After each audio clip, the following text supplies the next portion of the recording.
She missed her life-changing interview to change a stranger's flat tire. Little did she know, the old man she saved was the billionaire who held her destiny. Her future depended on a 9 a.m. interview. For the daughter of a maid, the Harrison Legacy Scholarship wasn't just tuition, it was an escape. But a violent storm left her running, her one good suit soaking in the icy rain.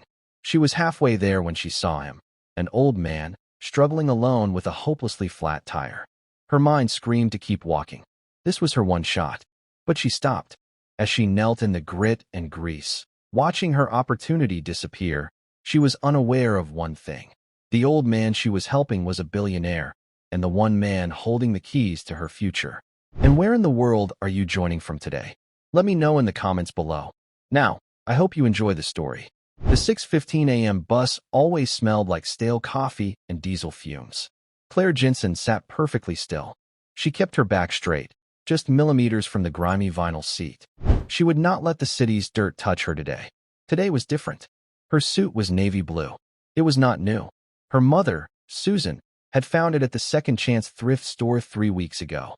It had a tiny moth hole on the lapel, which Susan had expertly stitched shut with matching thread. Last night, her mother had ironed it twice, pressing the creases sharp and clean. Claire, at 17, looked older in the suit. Her blonde hair was pulled back in a severe, tight braid. It made her cheekbones look sharp. It made her look serious. She hoped it made her look worthy. In her coat pocket, her fingers closed around a small, heavy piece of metal. It was cold. A St. Christopher medal, worn smooth with time. It had belonged to her great-grandfather, Sergeant Elias Thorne. He had carried it through the mud of France. Her mother always said he was a man who never walked away from a fight and never, ever walked away from someone in need. The metal felt like a ballast, a small anchor in the churning sea of her nerves. The bus rattled as it crossed the Riverbend Bridge, leaving her neighborhood behind. Below them, the water was gray and sluggish. Riverbend was a place of cracked sidewalks, payday lenders, and buildings that had given up. It was home, but Claire wanted more. Her mother, Susan, was a maid. She cleaned the big, beautiful houses in Gableton Heights. Houses with lawns so green they looked fake. Susan left before dawn and came home after dark, her hands smelling of bleach and industrial soap. "You are smarter than this place, Claire," her mother had told her last night, her voice rough with tiredness. "You are more than just a maid's daughter. You go to that interview. You show them the Jensen grit. You earn what's yours." The interview. It was not just an interview. It was the Harrison Legacy Scholarship. A full ride to Gableton University. It was everything. Gableton was the gleaming castle on the hill. It was the world her mother cleaned but never entered. For Claire, the scholarship was not just tuition. It was an escape. It was a future where her hands didn't have to smell like bleach. The bus wheezed into the downtown exchange. The air changed. The buildings were now glass and steel. The people on the sidewalks wore expensive coats and carried leather briefcases. They moved with a purpose Claire always admired. She checked her watch. 7:45 a.m. The interview was at 9 a.m. sharp. Plenty of time. She just had to catch the crosstown bus to the university. Then, the sky opened. It was not a gentle spring rain. It was a sudden, violent assault. The wind howled between the skyscrapers, turning the rain to icy needles. People scattered, umbrellas flipping inside out. Within minutes, the streets were shallow rivers. Claire watched in horror as the crosstown bus she needed pulled away from the stop. It was too crowded to take on more passengers. The next one was in 20 minutes. 20 minutes. Her buffer was gone. "No," she whispered. She couldn't be late. Not today. She checked her phone. The university was 20 blocks away. She could walk it in 30 minutes if she ran. Claire pulled the collar of her thin coat tight and stepped out of the bus shelter. The rain hit her instantly. It was cold, shocking, and relentless. She clutched her portfolio to her chest. Inside was her application, her references, and her essay, The Legacy of Duty. She ran. She kept her head down, dodging the few other desperate souls on the sidewalk. Her shoes, her mother's old work flats, were soaked in seconds. The water was icy. Her suit jacket clung to her back. The sharp crease in her slacks was already gone, replaced by a damp, clinging chill. "Just keep moving," she muttered. Her braid was coming loose, wet strands whipping against her face. She was halfway there. 8:20 a.m. She was going to make it, even if she looked like a drowned rat. Then she saw the car. It was a dark green sedan, sleek and expensive. It looked completely out of place, pulled awkwardly onto the curb. Its back tire was completely, hopelessly flat. Next to it stood an old man. He was tall, thin, and wore a beautiful wool coat that was now dark with rain. His white hair was plastered to his head. He was wrestling with a car jack, his hands shaking, his face a mask of frustration. "Blasted thing," he yelled, kicking the flat tire. The sound was lost in the wind. Claire slowed. Her mind screamed at her. "Keep walking. You are late. This is not your problem. This is your life. You're one shot." No one else was stopping. People hurried past, heads down, lost in their own storms. Claire stopped. She stood frozen, the rain dripping from her nose. She looked at the old man, who now leaned against the car, breathing hard. He looked defeated. She felt the weight of the metal in her pocket. A man who never walked away from someone in need. "Screw it," she whispered. She crossed the small stream running along the curb. "Sir," she called out. Her voice was thin against the storm. "Sir, do you need help?" The old man looked up, startled. He saw a 17-year-old girl, soaked to the bone, clutching a portfolio. "Young lady, you should be indoors," he shouted over the rain. I can't get this jack to hold. The ground is too slick. You have to brace it," Claire said, moving forward. She knew this. Her neighbor, Mr. Henderson, was always fixing junk cars in the alley. She had watched him change 100 tires. She dropped her backpack by the car door and put her portfolio carefully on the back seat, praying the leather would protect it. "Let me," she said. She knelt on the wet, gritty pavement. The cold soaked through the knees of her suit pants immediately. She didn't care. "The jack has to be on the frame, not the body," she said, her voice suddenly firm. She repositioned the jack, finding the solid steel. "Now, stand back, sir." He watched, stunned, as this teenage girl began to crank the jack with practiced, efficient movements. "Where did you learn to do that?" he asked. "Riverbend," she said, not looking up. "You learn to fix things, or you don't go anywhere." The car lifted. The rain hammered her back. Her hands were stiff with cold, but she worked quickly, loosening the lug nuts. They were tight. She put her whole body into it, grunting with effort. "This is ridiculous," the old man said. He was holding a small, useless umbrella over her, trying to help. "You're ruining your clothes." "They're just clothes," Claire said, though the words tasted like a lie. This suit was her armor, and it was being destroyed. She pulled the flat tire off and rolled it away. It was heavy. She grabbed the spare from the trunk, a small, temporary donut tire. "You have an interview, don't you?" the old man asked. He had spotted the portfolio in his car. "Yes, sir." She was trying not to cry. Her hands were black with grease and road grime. She could feel a tear tracking through the dirt on her cheek. When 9 o'clock, he looked at his own watch. It was a simple, elegant gold watch. His eyes widened. "My heavens, child. It's 8:45. Claire's stomach dropped. 8:45. She had been here for 25 minutes. There was no way. She would never make it. It was over. She stopped moving. The rain and the wind seemed to fade. All she could hear was the pounding in her chest. All that work. Her mother's hopes. Gone. I'm late," she whispered. The old man's face softened. The frustration was gone, replaced by a deep, sudden understanding. "Finish the tire," he said, his voice quiet but firm. "What?" "Finish the tire, young lady. We're not done here." Claire stared at him. Then she nodded. She lifted the spare tire, locked it in place, and began tightening the lug nuts. She worked with a new, grim determination. She finished the job. She lowered the jack. She stood up. She was a complete mess. Her hair was a wreck. Her face was streaked with dirt. Her hands were black. Her suit was ruined, stained with grease and mud. The old man looked at her. He didn't say anything for a moment. "What is your name?" he asked. "Claire Jensen." "Well, Claire Jensen," he said, opening the driver's side door. "Get in the car. I'll take you to your interview." "Sir, I can't. I'm a mess. I can't get in your car like this." "I've seen worse," he said, with the first hint of a smile. "My driver's out sick, and I've made you late. It's the least I can do. Get in." Claire hesitated, then got in. The leather seats were smooth and smelled like old, expensive wood. She perched on the very edge, dripping onto the floor mat. The old man got in, started the engine, and pulled smoothly into traffic. Where at Gableton are you going? He asked. Founders Hall, Claire said, her voice small. He nodded, driving with an easy confidence. The windshield wipers fought against the storm. You know, the old man said, glancing at her. You stopped. No one else did. I guess. You knew you'd be late. You knew you were ruining your clothes. But you stopped anyway. Claire just looked down at her ruined hands. My great-grandfather.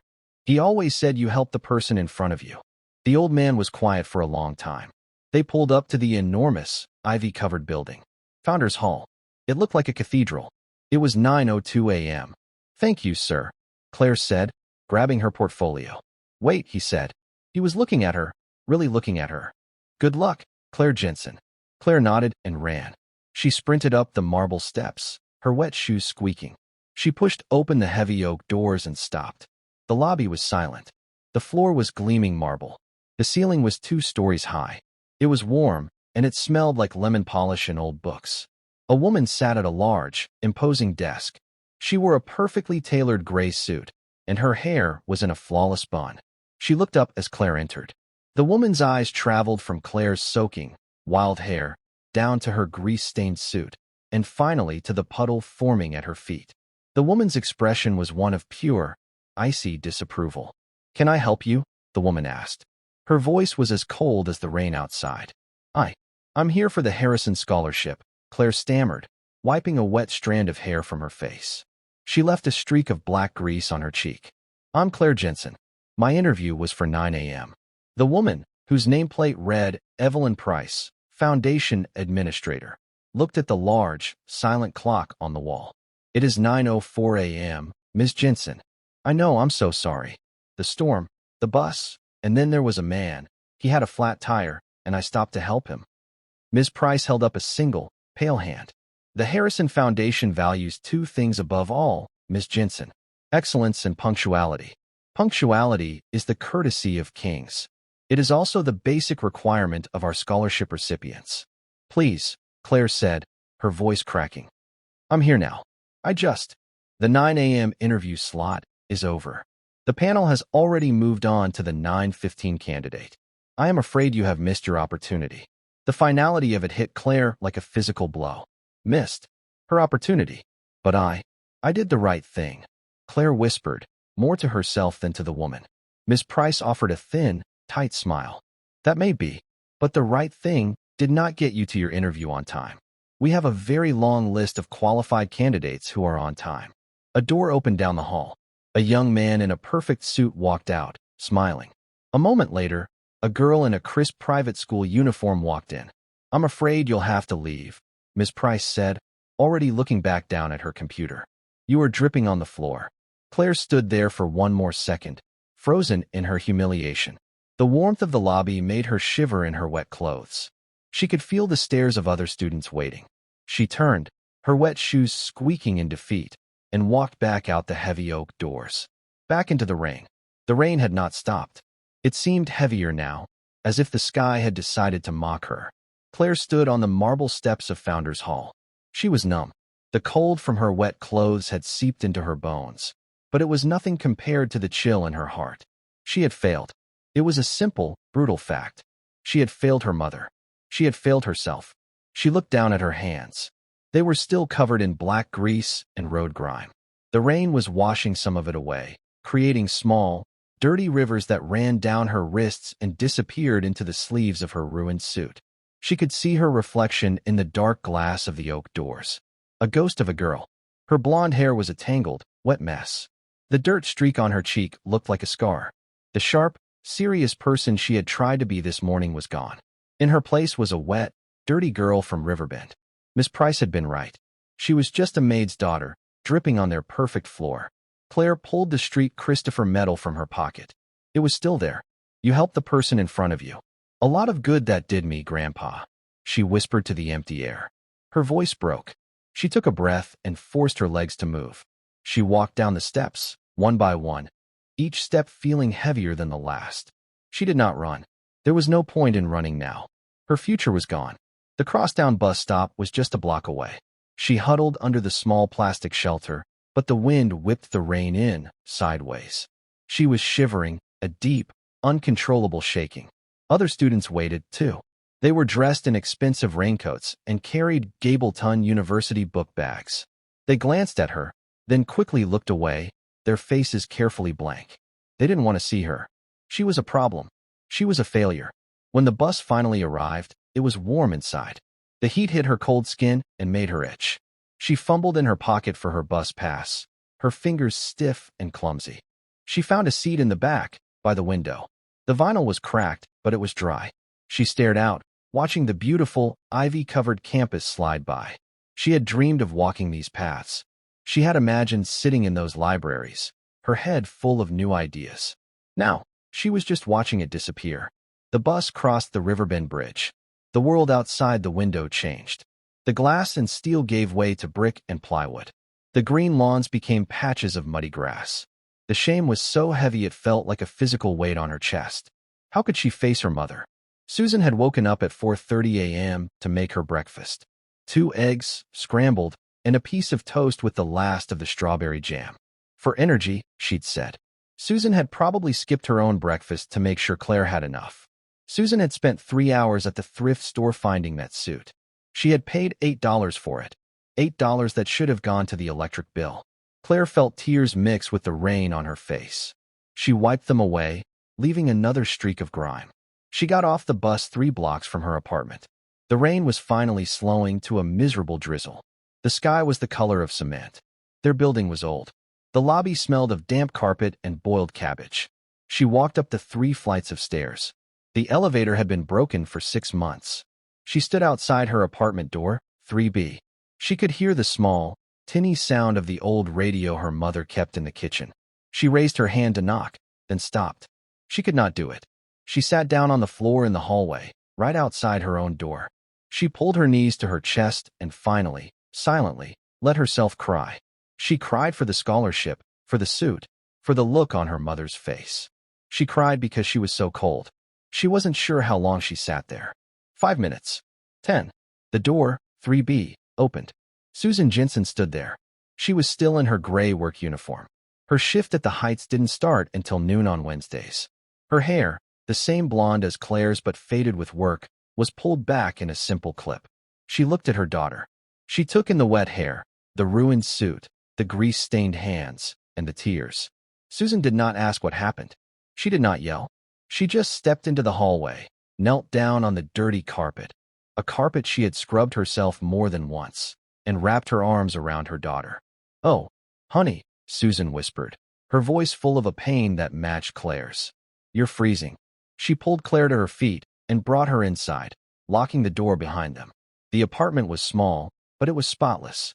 "Go," Susan said, her voice firm now. "Get in the shower. A hot shower. Right now." Claire didn't argue. She just nodded, her teeth chattering. 20 minutes later, Claire came out of the bathroom. She was wrapped in her worn-out bathrobe. Her hair was clean, but still damp. She felt human again, but the dread was still there. Susan was in the small kitchen. She had a cup of tea waiting. It was hot, sweet, and milky, just how Claire liked it. Claire sat at the small kitchen table. The formica was worn thin in spots. "Okay," Susan said, sitting across from her. She folded her hands on the table. "Tell me." So Claire told her. She told her about the bus, the run in the rain, the old man, the flat tire. She told her about the car jack, the grease, and the donut spare. "He drove me there, Mom," Claire said, her voice quiet. "He drove me right to the door. But I was late." "How late?" "For minutes." Susan closed her eyes. "Just for a second." "And the woman at the desk. Miss Price. She wouldn't let me in. She said my time was over. She said I was dripping on the floor." Susan stared at her hands. Her knuckles were red and chapped. "I ruined this suit, Mom," Claire whispered, the final confession. "I'm so sorry. I ruined it." For a long time, the only sound was the drip of the kitchen faucet. Finally, Susan looked up. Her eyes were not angry. They were something else. Something Claire couldn't read. "You stopped," Susan said. "What?" "You were late. You were running in a storm. Your whole future was on the line. And you saw an old man, a stranger, in trouble. And you stopped." "Ah, yes. I did. I missed it, Mom. I missed everything." "Claire," Susan said, leaning forward. She reached out and took Claire's clean, warm hand. "You did not miss everything. But the scholarship. The scholarship. Yes, that would have been good. That would have made things easier. Susan sighed, a deep, tired sound. But that is just money, Claire. That is just a way to pay for school. It is not. It is not your character. I don't understand. Your great-grandfather, Elias, Susan said, her eyes lighting up. He didn't get that medal for being on time. He got it because when everyone else was retreating, he ran towards the trouble to pull two men to safety. Under fire. He did what was right, not what was easy. She squeezed Claire's hand. You have that in you. You have that Jensen grit. You saw someone in trouble, and you didn't walk away. You got your hands dirty. You helped. I have never been more proud of you than I am right this second. Tears welled up in Claire's eyes again, but this time they were different. But what do we do now? Claire asked. The future was still a blank, terrifying wall. Now, Susan said, giving a small, weary smile. Now, I go to work. I have to clean the Graham family's mansion. And you are going to call the community college. We'll find a way. We always find a way. Susan stood up, grabbing her keys and her thin coat. She paused at the door. You're a good person, Claire Jensen. Don't ever let anyone, not even some fancy woman in a gray suit, tell you otherwise. Susan left. Claire sat alone at the kitchen table, the hot tea warming her hands. She felt strange. She was still devastated. The loss was a huge, hollow ache inside her. But beneath it, something else was growing. A small, warm spark. Her mother was proud of her. She had failed the test. But maybe, just maybe, she had passed a different one. Meanwhile, across town, the dark green sedan pulled into a private, heated underground garage. The old man, Robert Graham, got out of the car. He looked at the small, temporary donut tire. He looked at the mud and grease on his passenger side floor mat. He looked at his own expensive shoes, which were stained with mud. He walked to the private elevator, which opened directly into the penthouse. He entered a room so large it felt empty. The walls were glass, showing the entire city skyline, still gray and covered in rain. A man in a sharp suit, his chief of staff, was waiting for him. Mr. Graham, the man said, his voice clipped. You're late. The board call is in 5 minutes. And, my goodness, what happened to you? Your driver. My driver is fine, Thomas, Robert said, shrugging off his wet coat. I had some car trouble. Car trouble? Sir, you should have called. We would have sent another car immediately. It's handled, Robert said. He walked to his desk, a massive piece of dark wood. He looked at his hands, noticing a small smear of grease on his cuff. Thomas, he said, ignoring the flashing light on his phone. Sir, I need you to find someone for me. A young woman. Her name is Claire Jensen. Claire Jensen. Thomas repeated, typing the name into his tablet. And where might I find her? I have no idea, Robert said. He looked out the window at the rain. But she was applying for the Harrison Scholarship this morning. At Gableton. Thomas's fingers stopped. The Harrison Scholarship? Sir, that's your scholarship. The one you founded. Yes, Robert Graham said, a small, complex smile playing on his lips. It is. Get me Evelyn Price on the line. And then, find me everything you can on Claire Jensen. Claire sat at the kitchen table for a long time. The tea in her cup grew cold. The small, warm spark of her mother's pride was still there, but it was being choked by the cold, damp reality of their situation. Her mother was right. Character was important. But character didn't pay the rent. She got up and walked into her tiny bedroom. The navy blue suit was lying in a heap on the floor, a place where she had dropped it in her despair. She picked it up. It was heavy with water, stained with black grease, and torn at the knee where she had knelt on the jagged pavement. It was ruined, just like she said. She carried it to the kitchen sink, as if she could fix it. She ran cold water over the fabric, trying to rinse out the grime. But the grease had set in. The more she rubbed, the more it just smeared, a dark, spreading stain. It was useless. She was trying to scrub away her failure, but it wouldn't budge. She finally gave up, leaving the suit in a sad pile by the sink. Okay, she said to the empty apartment. Community college. She sat back at the table with her laptop, an old, slow machine that took 5 minutes to boot up. She went to the Gableton University website first. It loaded with a beautiful video of smiling students on a sunny green lawn. Find your future, the headline read. Claire closed the tab. She typed in Riverbend Community College. The website was simple, blue and white. It looked like a government form. She clicked on tuition. Even this, she realized, was going to be hard. There were application fees, books, bus fare. Her mother's words came back. We always find a way. Claire nodded. Okay, away. She opened a new tab. Jobs near Riverbend. 17-year-old. The results were what she expected. Fast food.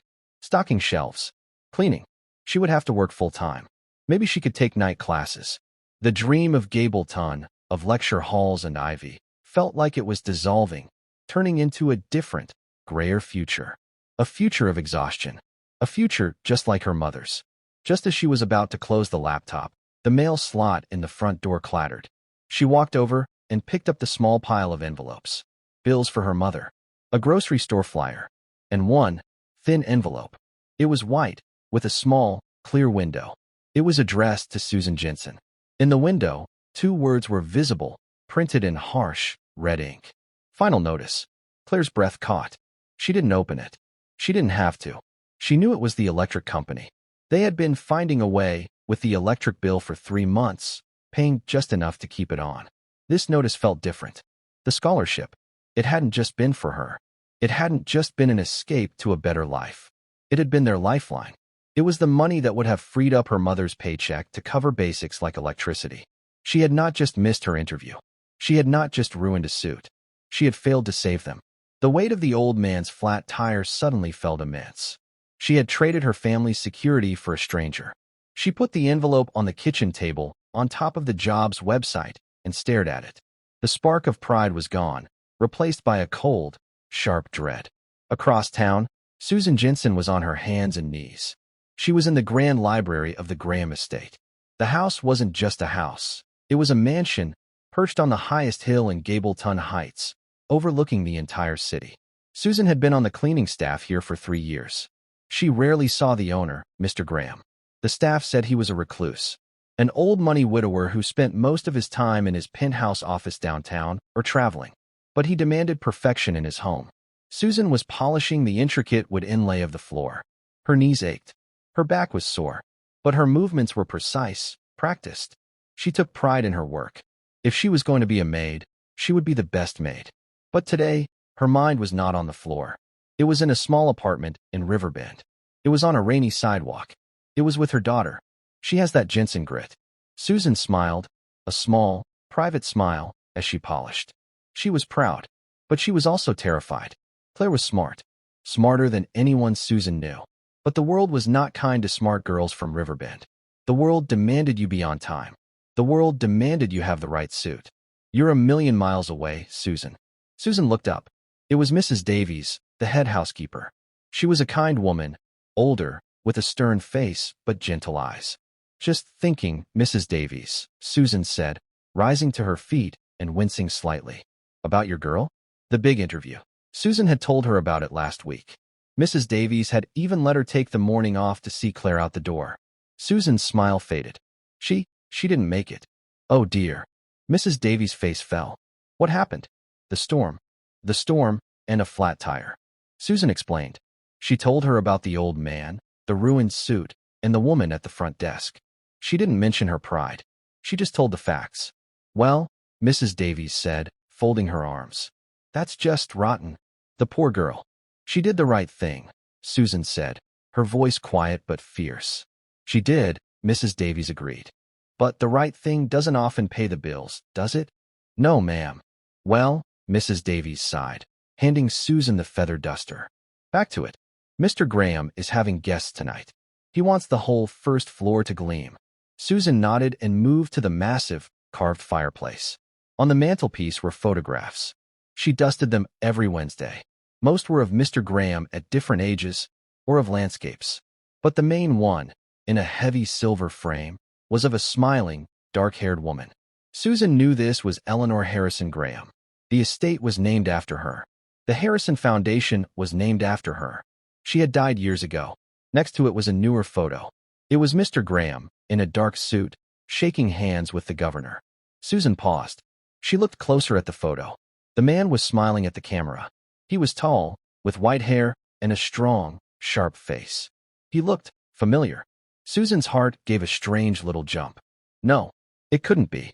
She looked at the face in the picture. She tried to imagine it plastered with rain, looking frustrated, yelling at a tire. She shook her head. "Don't be foolish, Susan," she muttered. Mr. Graham was a billionaire. He didn't change his own tires. He was a face in a photo, a name on her paycheck. He wasn't some old man on a curb. She finished dusting the frame and moved on. But the image stayed in her mind. She was unkempt. And 4 minutes late. Robert Graham sat behind his desk in the penthouse, the phone pressed to his ear. He was listening to Evelyn Price. His face was like stone. "And you sent her away," Robert stated. It was not a question. "Sir, the rules of the foundation are clear." Evelyn's voice was sharp, defensive. "We cannot make exceptions. It would be unfair to the candidates who followed the rules." "The rules," Robert repeated, his voice dangerously soft.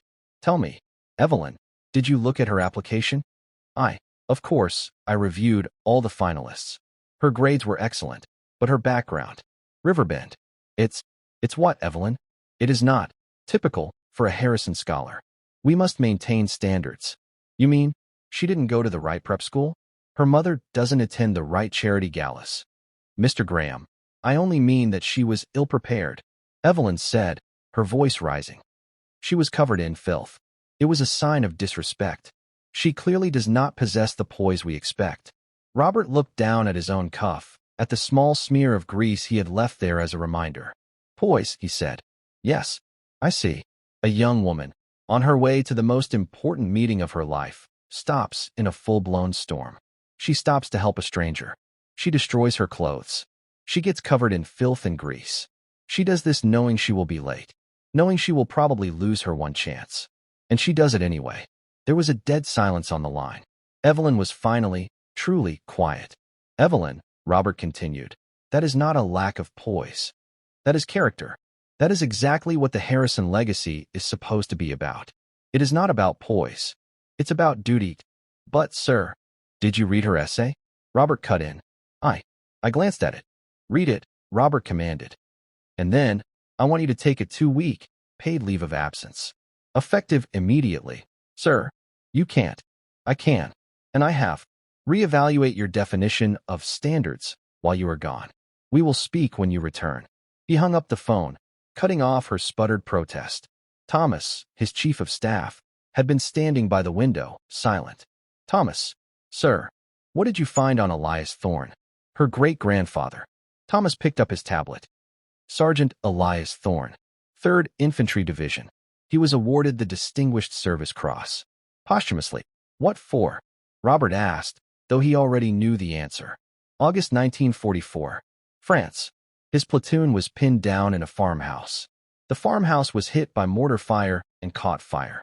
Thorne. Well, sir, he was wounded, but he ran back into the burning building. Twice. He pulled 2 men out. He died going back in for a third." Robert closed his eyes. "You helped the person in front of you." "The legacy of duty," Robert said, his voice thick. "Sir, that was the title of her essay." Robert stood up. He walked to the window and looked down at the city. The rain had finally stopped.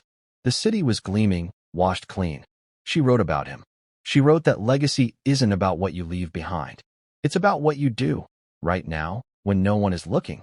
Robert turned back to Thomas. His eyes were clear and sharp. She was quoting her mother, who was quoting her great-grandfather. "Sir, never mind. Thomas, what is my schedule like for the next hour?" "You have a meeting with the board of the new hospital wing, sir. It's in 20 minutes. Cancel it," Robert said, grabbing the coat he had worn that morning. It was still slightly damp. "Cancel it. Sir, this is the 3rd time. They'll understand. And find out where Susan Jensen works." "Susan Jensen? The mother?" "Yes. Find out. But first, get the car. You're driving. I want to go to Riverbend." The black sedan was silent, gliding through the streets like a shadow. It was the same car, but Robert Graham was not driving. Thomas was at the wheel, his face a perfect mask of professional calm. He navigated the growing potholes of Riverbend with a tense precision. Robert sat in the back, looking out the window. The world he owned, the world of glass towers and manicured lawns, had vanished. Here, the buildings were squat, brick, and tired. The windows were covered in grates. The lawns were patches of dirt and weeds. He saw people on the corners, waiting for buses, their shoulders slumped, their faces worn. He saw the payday lenders, the pawn shops, the boarded-up storefronts. This was the world that had produced Claire Jensen. "We are here, sir," Thomas said, his voice quiet. He pulled the car to the curb in front of a 3-story brick apartment building. The name, the Riverbend Arms, was on a cracked plastic sign. "Wait in the car," Robert said. "Sir, I must insist." "Wait in the car, Thomas." Robert got out. He smoothed his still damp wool coat. He looked up at the building. It was identical to a dozen others on the street. He pushed open the flimsy metal and glass door. The lobby smelled of boiled cabbage and damp. He saw the broken elevator and the "out of order" sign, written in marker on a piece of cardboard. He took the stairs. He walked past 1B, 2B. His footsteps echoed in the cinder-block stairwell. He felt the climb in his knees. He reached the 3rd floor. The hallway was dark, the carpet worn through to the floorboards in places. He found 3B.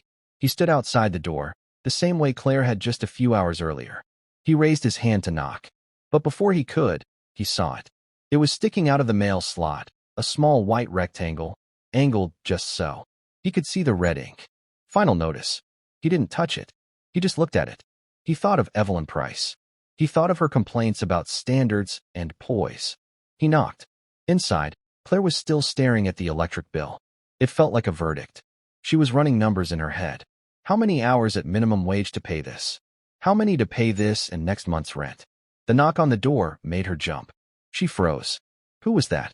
Landlord? They never knocked. They just left notes. The knock came again. Firmer. "Who is it?" she called out, her voice shaky. "I'm looking for Claire Jensen."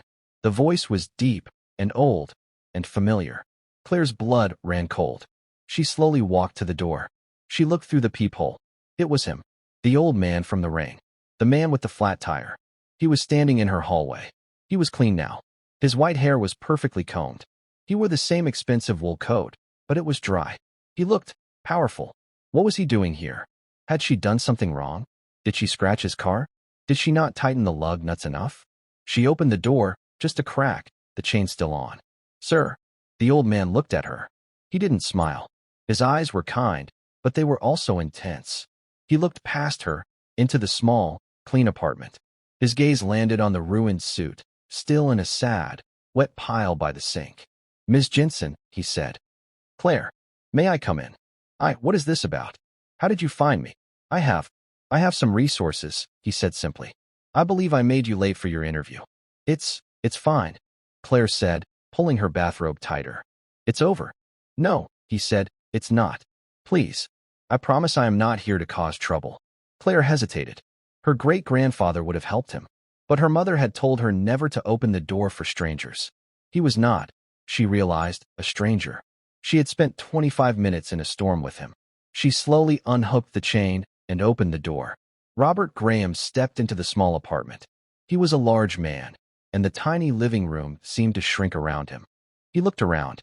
It was tiny. It was old. The furniture was worn, but it was immaculate. Every surface was dusted. The floor was clean. He saw a small, framed photo on a side table. A young woman in a work uniform, Susan, holding a baby, Claire. "Please, sit," Claire said, gesturing to the small, faded sofa. "Thank you, no," Robert said. He turned to her. "The interview you missed. It was for the Harrison Legacy Scholarship." "Yes. I am on the board of the Harrison Foundation," he said. Claire's heart stopped. "You're what?" "I'm afraid," he continued, his voice gentle, "that I am the man who founded it. My late wife was Eleanor Harrison." Claire couldn't breathe. The room was spinning. The man whose tire she had changed. The man who had made her late. The man who was the scholarship. My name is Robert Graham," he said. Claire just stared at him. The name clicked. Graham. The Graham estate. The richest, most powerful family in the state. The woman at the desk. "Ms. Price."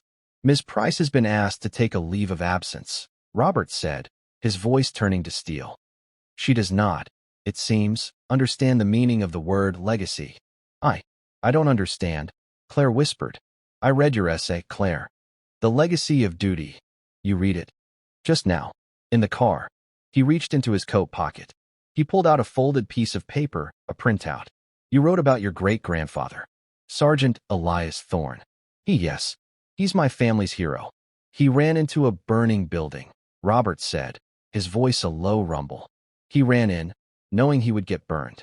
He did it to save his men. He did what was right, not what was easy. He looked from the essay in his hand to the ruined suit by the sink, covered in grease and mud. You had a choice this morning, he said. You could have kept running. You could have walked past me. It would have been the smart thing to do. It would have been the easy thing to do. You would have been on time. He took a step closer. But you didn't. You saw someone in trouble, and you ran towards the trouble. You got on your knees, in the mud, and you fixed it.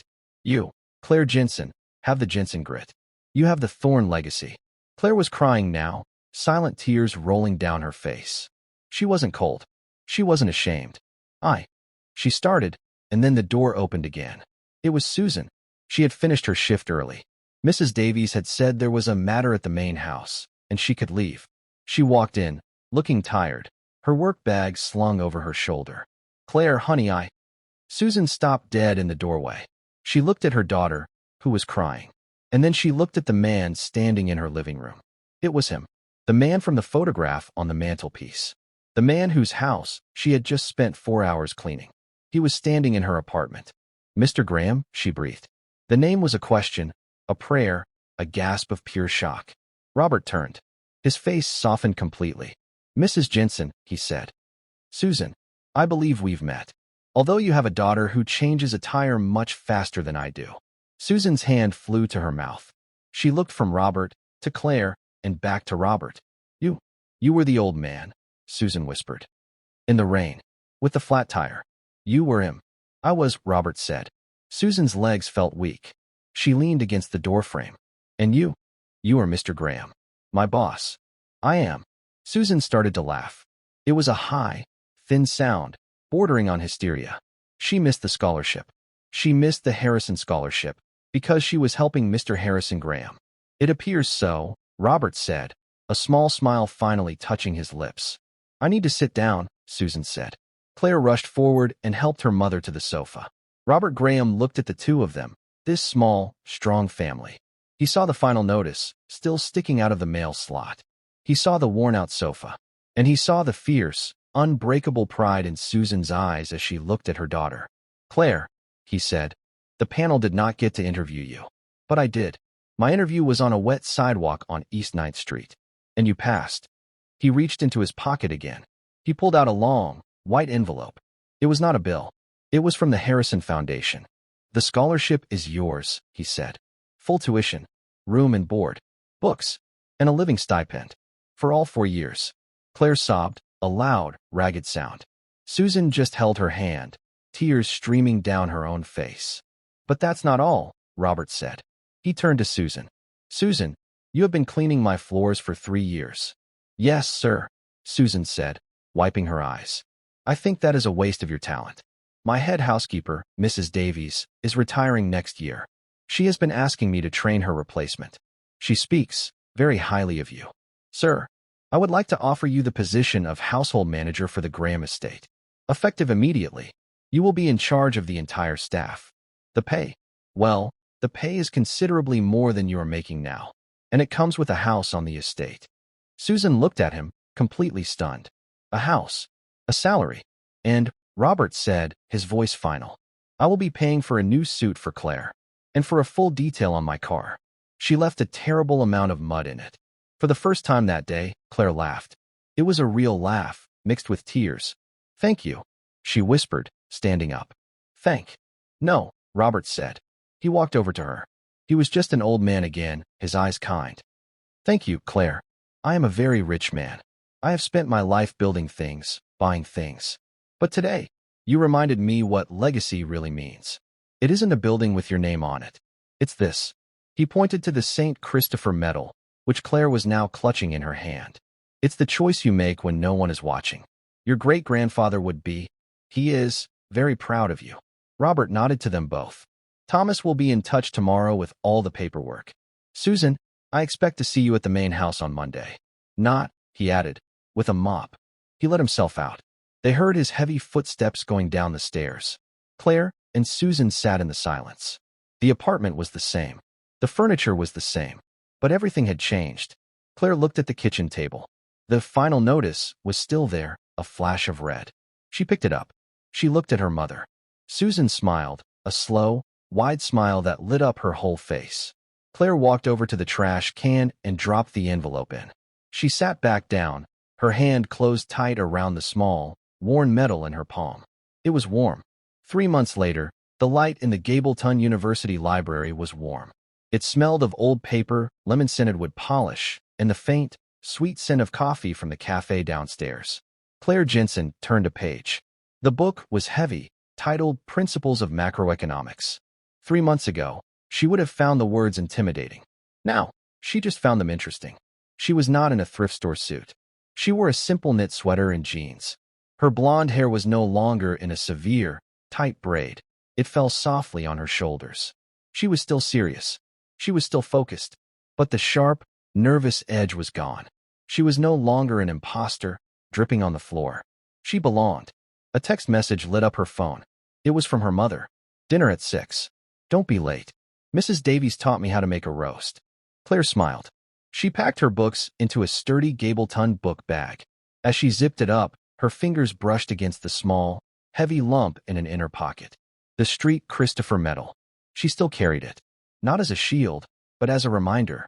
She walked out of the library and into the autumn sun. The campus was beautiful. Students rushed past, heading to class or to the dining hall. Claire was one of them.